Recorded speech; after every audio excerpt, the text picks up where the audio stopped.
Bienvenido, Haroona. Gracias por esta oportunidad. La verdad, bueno, quisiera felicitarte porque aparte de no solo caracterizar roles, sino también de poder ser director, también eres Stuntman. Entonces, hay una producción en la que hace poco me la vi y la verdad es increíble porque es distinta a las películas de vampiros, de criaturas, como mezcla en los cowboys. Entonces yo quisiera preguntarte sobre cómo es experimentar el Stoneman bajo esos estilos y qué diferencias hay entre los tradicionales a este tipo de riesgos. Okay, Harona, it's great to know because I'm the translator, but I also had watched some of your work, and I didn't know. Jhon is telling me that you are part of the stuntmen from the series From Dusk Till Dawn, Oh, and yes. I'm already watching it. In fact, I am the second season right now.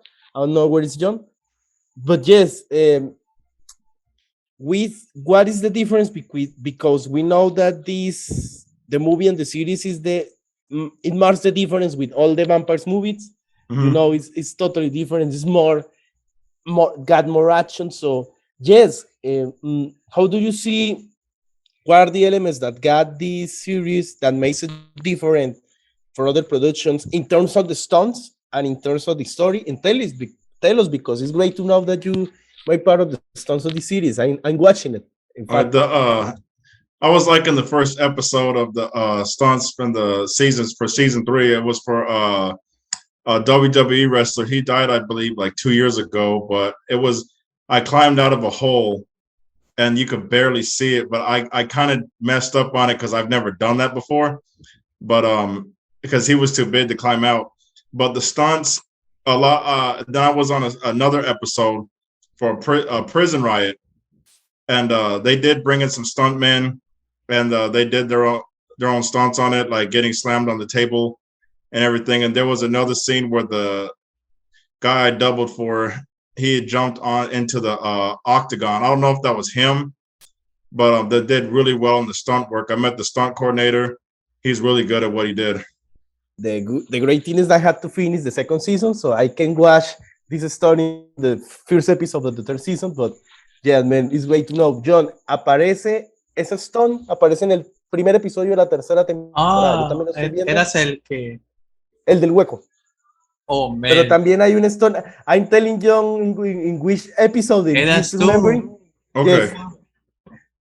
Era él. Y dijo que también aparece parte de lo que él hizo en la pelea cuando lo arrojan a la mesa y en las escenas de la prisión. Pero él dice que sí que fue una locura porque alcanza a verse, pero sí, es él. Y Wow, claro, man. yo también estoy viendo la serie, ya me falta terminar la segunda y voy para la tercera. Entonces sería buenísimo. Es muy buena, me hace falta la tercera, pero es muy buena esa serie. Yo no sabía, pero un dato bien curioso. Gracias por eso, Haroona. También hay un agradecimiento que quiero preguntarte, porque en esta, bueno, historia de fin del mundo, obviamente no sabemos si obviamente merecemos un Thor, así como él es pues, el protagonista, por así decirlo. Pero, ¿cómo fue contribuir en este proyecto? ¿Cómo fue que se dio esta oportunidad? Porque pues esa historia es como para muchos cinéfilos de culto, por así decirlo, en Estados Unidos. Man, before we move on, tell us why the people from the production Black Sal thank you, because we are watching and it got all the elements that we like. Yes, we know that it's a post-apocalyptic, but got the elements from the martial arts. I don't know. We want to know why the people from this production thank you. I attend this event called the Urban Action Showcase in New York, and has a lot of stunt people. Like it's basically like a action movie Comic-Con, and they have a lot of that. So Black Saul, are you familiar with the movie Blood and Bone? So I've met the director in person, and I'm a big fan of his work. So I knew he was directing this, and I had to get involved, and I wanted to contribute with the credit, have a thank you credit on the movie, and that was my first credit on a film. So I met them at the event, and I said I want to get more involved with this, and I got in contact with them, and they're going to try to make it longer. And I know it's been taking a while, but that's how I got in with them. And we see you with the cap. I know we say Black Dog Cinema. Wow. Yes, sir. Black Dope Cinema. Have the merch and the Yes. flag behind me and the T-shirt, the Tell, whole tell, nine. I will translate, but tell me more about this promotion of Black Dog Cinema, man. So Black Dope Cinema. I was 25 years old when I started this because I was getting more serious about film. I've always loved movies, and I found out that productions and studios take you more seriously if you have your own logo and company. So I said, I got to come up with something. So I came up with all these different ideas, and a lot of things that I wanted were taken. And I said, I want something with the name cinema in it. I kept thinking, what's a good name? What's a good name? And I said, Black Dope Cinema. Why not? Because, dope meaning cool. A lot of people in my generation use it. And then black adds some flavor to it. I said, Black Dope Cinema. I just ran with it. So for the past, going on 7 years, I've just been having Black Dope Cinema, and I had a custom-made hat one time just to see what happened, and more people kept asking me about it. I'm like, wow, this must be blowing up. So I gave it a try, got a shirt, and when I started selling T-shirts, even during the pandemic, they started blowing up more, and actually people have been requesting the hats. So I got to get on the ball and get more of these hats because now it's going to be like a clothing line. Man, like you say, it looks dope. It's really yes. Dope. Oh, thank you. And gracias. No, de nada. And I want to tell you before I translate, man, we are happy to have you because we got the opportunity to interview some Afro-American directors. In fact, we got, I don't remember his names. You got to forgive me. I will tell Jhon. One is the director from Sheltered. Bueno, está Marcus Small, Joaquín de Herring, de Booker Snoot, también está la Tisha, también Tonya Perkins, está también Bill Dew y Shakita. Man, newcomers like the directors and screenwriters from Sheltered and Unbreakable. ¿Es la otra Unbreakable, Jhon? Sí, no, yes. Ginny Freeman también. But we got old timers like Tonya Perkins, the actress that won the Tony, an actress called Shakita. But man, we're happy because we got one of your biggest mentors, that is Bill Dew, man. Bill Dew, is an institution in the black cinema, and having it here, oh man, it's dope. It's dope, really dope. Oh, thank you. Thank you for interviewing me. I really appreciate it. Yes, no, we are happy. Jhon, gracias por tenerlo acá, tú sabes no, que... en serio. Y si le cuento la historia, y te tengo que contar la historia, hombre, dame tiempo. Tú has visto obviamente la película de Michael J. White, Promesa Sangrienta, ¿no? Sí. Que es esto, que se llama Blood and Bone. Resulta que aquí nuestro amigo, él logró ir a ese premier y él se hizo amigo de Ben Ramsey. Y él le pidió a Ben que por favor, si haces otra producción, inclúyeme en los agradecimientos. Por eso, él está en los agradecimientos de Black Sal, que las quiero ver apenas nada más. Y te tengo una buena noticia. Puede que sea un largometraje de Black Sal. Y le pregunté por la gorra, porque pensé que era sobre Black Sal. No, Black Dope Cinema es lo que él ha querido crear sobre su marca registrada en lo que es el cine afro. Obviamente, Black Dope es súper loco, bacano, chévere. Y cinema.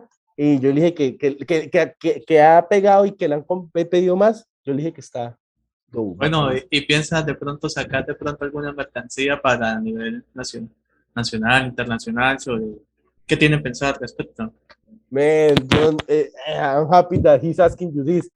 You got projected to get more merchandise from Black Dope Cinema, not only national but international? Oh, yes. I really plan on doing international. Now that I've met y'all, I really got to do it. Jhon, yes, sí.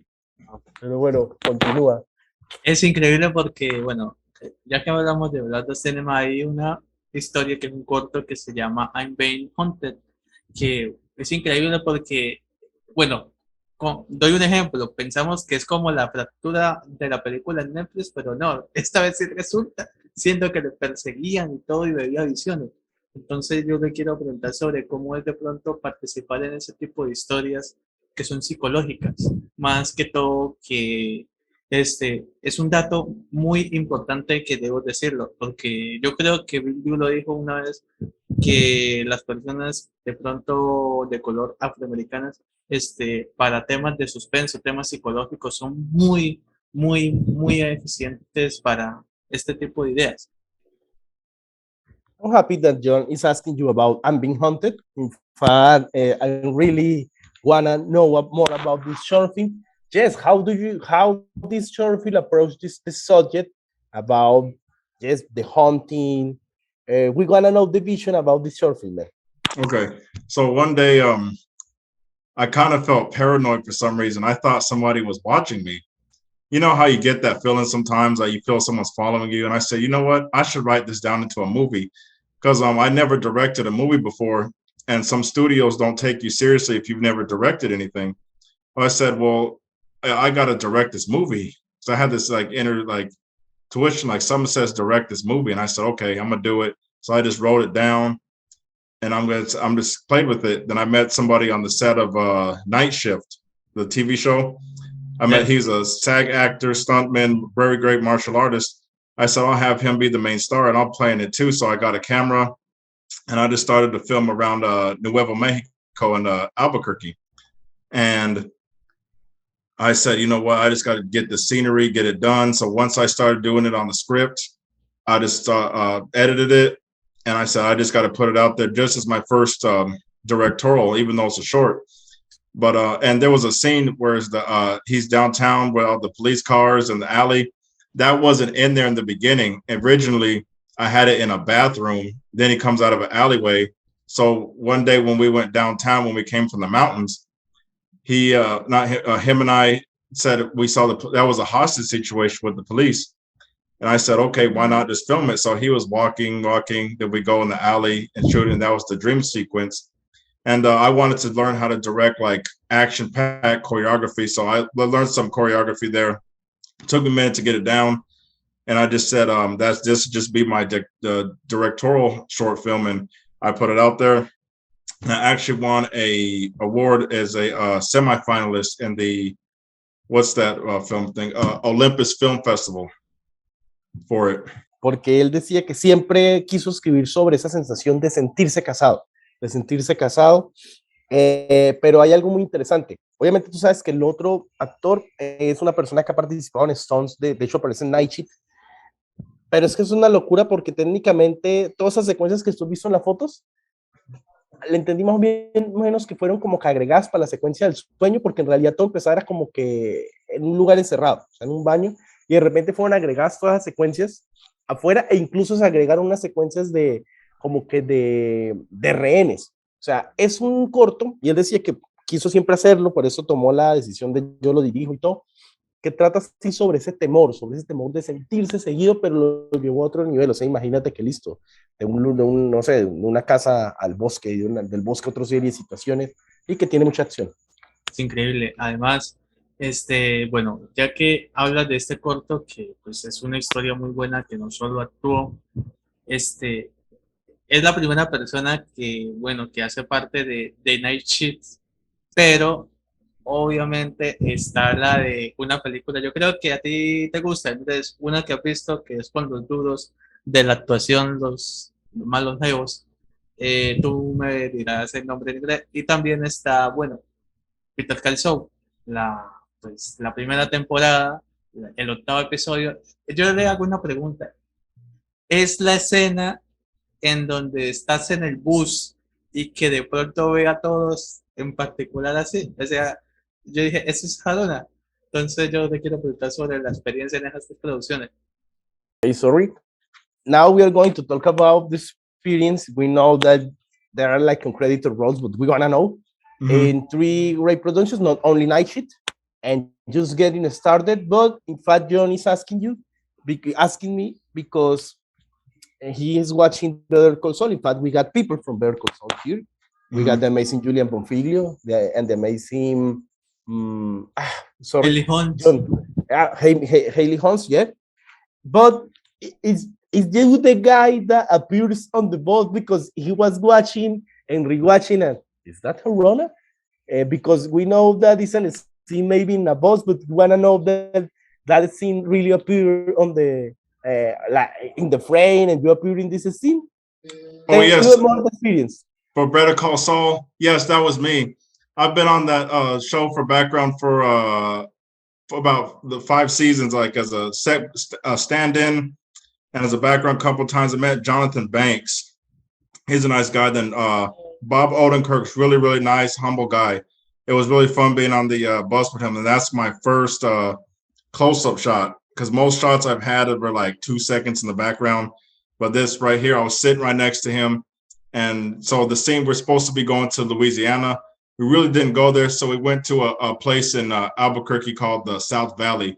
It's really green down there, so we used a back road to make it seem like we're traveling through the deep South.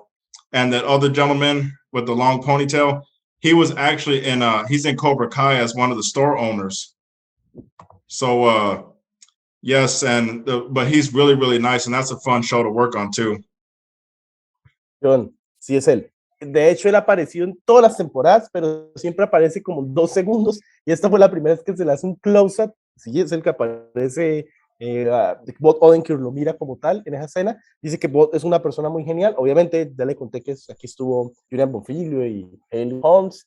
Dice que incluso aparece un actor, el de la colita, que aparece también en Cobra Kai. De hecho, es el dueño de una de las tiendas de Cobra Kai. Dice que también es una persona muy genial, pero dice que sí, que él ha trabajado en todas las temporadas de Better Call Saul. Oh, es increíble. Bueno, yo le pregunto sobre no solo este proyecto que se viene, hay 3 en camino, Haroona, porque es ya parte de Black Dog Cinema, es lo importante, pero o sea, yo no me las creo y te tenemos que envidiar, porque dirigir a Philippe Osmeil, oh, man, eso es increíble. Además, cómo fue esa fusión, y además cómo es poder de representar pues a Lincoln Road, porque Lincoln Road es bastante esperado. Man, it's crazy because you got a lot of post-production, pre-productions, a lot of movies that you are involved. But Jhon want to know, how was the experience of directing Philip Osmeil? And man, we want to know more about Lincoln Road. And in fact, it's crazy because I'm reading about Lincoln Road, and it's great to know that Redman is there. You know that the hip hop culture has crossed all the world. So in Colombia, we know something about it. Yeah, man, tell us about directing Philip Osmeil, but tell us about Lincoln Road, what we can expect.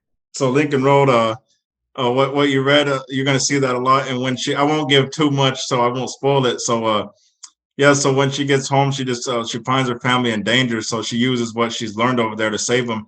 So as I'm going through, I'm selecting the right cast, because I like to use a diversity of people, even some well-known names, and a lot of them are up-and-coming stars, because also I like to create stars and to give people chances and everything. But Lincoln Road is going to be off the chain. It's going to be so good.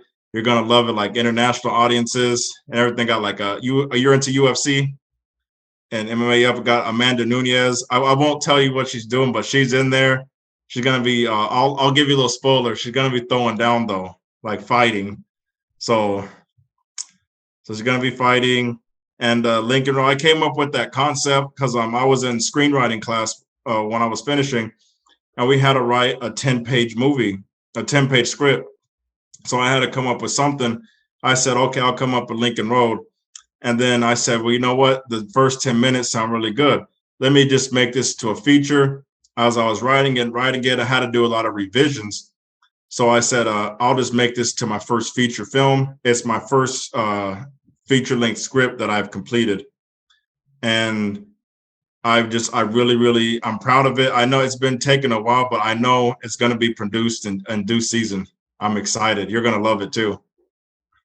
Man, and we are happy because in this channel, thanks to Jhon, we have interviewed with people from the WWE, but never one from the UFC. So it's great to know that Amanda Nunes is there. Jhon, sí, ya le está diciendo que sí hemos tenido acá gente de la WWE, pero no, es que Amanda Nunes, es que él no puede decir mucho, tú sabes, ¿no? Se ha demorado, probablemente la próxima temporada. I'm telling Jhon that no spoilers. No. But Jhon, ahí se puede leer que sí, que la protagonista Terry Reid, excelente actriz, llega y descubre que su familia está en peligro. hay muchos actores nuevos y obviamente hay gente dura, ¿no? Como Filipos, como Redman. Él dice que todo empezó un ejercicio de escribir una película en 10 páginas, que se fue aumentando, se fue aumentando, se fue aumentando. Lo que sí nos puede decir, bueno, aparte que hay muchas estrellas nuevas que les quiere dar la visión, que es me parece muy brutal lo que está haciendo, es que Amanda Núñez, tú sabes de lucha, le van a hacer un throwdown duro. Lo único que puede decir, hay una escena donde le van a hacer un slam duro. Pero que no puede decir más, eso sí dice que la vamos a gozar. Y te estoy diciendo que estoy sorprendido porque siento que estamos hablando con una persona que en el cine de acción la va a romper, re-romper, ultra romper. Dale. Bueno, déjeme procesar. Aparte de dar mi última pregunta, yo le quiero hacer esta enfatización a Haroona y es, bueno, plasmas acción, estás con tu productor, estás con tu visión. Le hemos preguntado a algunas personas afroamericanas sobre qué roles de pronto le gustaría realizar en un biopic, no sé, en un escritor, en un luchador, en un cantante. Dígame cuál. I think this is final, but it's a great question. Man, okay. Knowing that you are doing your great job acting, directing, writing, and mostly showcasing talents, man, if there is some time like a biopic, somebody we don't know, a writer, a fighter, we don't know, there is like a dream project or like a dream character that you want to play, man. It is a secret, you don't tell it, but you can tell us something. Yes, like the life of somebody, a biopic of somebody. I'm a huge James Bond fan, 007. I want to be a part of it. I don't have to be like the main actor or director. I want to have something to do with that series, like a bodyguard, a henchman, you know, getting killed by James Bond or a speed, you know, or even just being a producer or something. That's my biggest dream project. Wow. As a channel that had interviewed with people that had appeared in the saga, man, we really want you that you be the fourth person from the James Bond saga here in the channel, man. Jhon, lo oíste, James Bond dice que no le importa si siendo un guardaespaldas, si siendo productor, si siendo asesinado. Yo le dije que obviamente acá hemos tenido gente de esa increíble saga y que nos gustaría que él fuera el siguiente. Es que, Jhon, yo solo te voy a pedir un favor, pásale las entrevistas de los grandes directores de acá, tú sabes, de Bill, de Uncharted y todo, porque parece que él va en esa línea. No, y también para culminar, bueno, que nos adelante un poco, que nos dé pistas, porque yo sé que no puede revelar sobre el proyecto de Haroona Ceesay y también el de, bueno, otro que es importante. Man, we know that you can spoil anything, but you can give us some clues and some words about that Untitled Haroona Ceesay project. Okay. And Lie, Steal, and Cheat. Go ahead, man. Okay, so Lie, Steal, and Cheat is it's a movie about relationships. You know how they couples lie, use, and steal and cheat on each other, and it's about how like kind of jacked up or messed up they act towards each other. And I've seen a lot of this growing up and have experienced some of it myself, like going through relationships. And not everybody in that movie's bad. There's going to be, you know, a decent couple here and there, but it's mainly about the deception, about how people treat each other. And Untitled HARONA CEESAY project is about this militia that takes over this town, and a few good citizens have to stop them, and they have to have some skilled combatants to take them down. And that one is like I finished the script on that one, and that's my second feature film on that one. I'll give you a little spoiler. It's over 2 hours long on that one because it took a while. It actually took me 3 years to finish that movie. Jhon, si hay algún spoiler. Creo que mencionarte de qué trata Lie, Steal, and Cheat, yo sé que tú vas a recordar a unos amigos que tuvimos acá, porque sí, es sobre las relaciones, sobre cómo la gente pues reacciona a ese tipo de cosas que pasan en las relaciones, las mentiras, los robos, los engaños, pero este proyecto, el proyecto sin nombre, es sobre milicias. Wow. Va a durar 2 horas, o más de 2 horas. Dice que, bueno, que es una locura y que es obviamente la segunda gran película, después creo que Lincoln Road, que ya ha escrito, que es un proyecto que ha tomado, duró 3 años escribiendo el guión, pero que es una locura. Solo se sabe que es sobre milicias, hombre. Yo para mí, no sé, un aplauso. ¡Bravo! No, gracias. No, No, man. es increíble. No, gracias a usted por esta oportunidad y también, bueno, que nos digan sus redes sociales. Ya dijo los proyectos y invita a la gente a que conozcan en qué páginas, cómo pueden de pronto, no sé, llegar Saber a más. colaborarte para todos de Black Dog Cinema, por favor. Y obviamente le voy a decir que le vamos a pasar las entrevistas. Esto es grande. Okay, man, I asked a favor to Jhon that he will share you some interviews from some of the Black American directors that we had interviewed with here. It's for us great to know that we are still showcasing the talent, your talent. Man, you tell us about the project, so don't worry, the camera is yours. Tell your social media so people can follow you. Send a hi to wherever you want, to Colombia, to the channel. And man, if you wanna people, maybe investors, know more about Black Dog Cinema, man, the camera is yours. Okay. Black Dog Cinema is a production company owned by me, Haroona Ceesay, located here in Washington, D.C., the United States. And you can follow my channel on YouTube, Black Dope Cinema,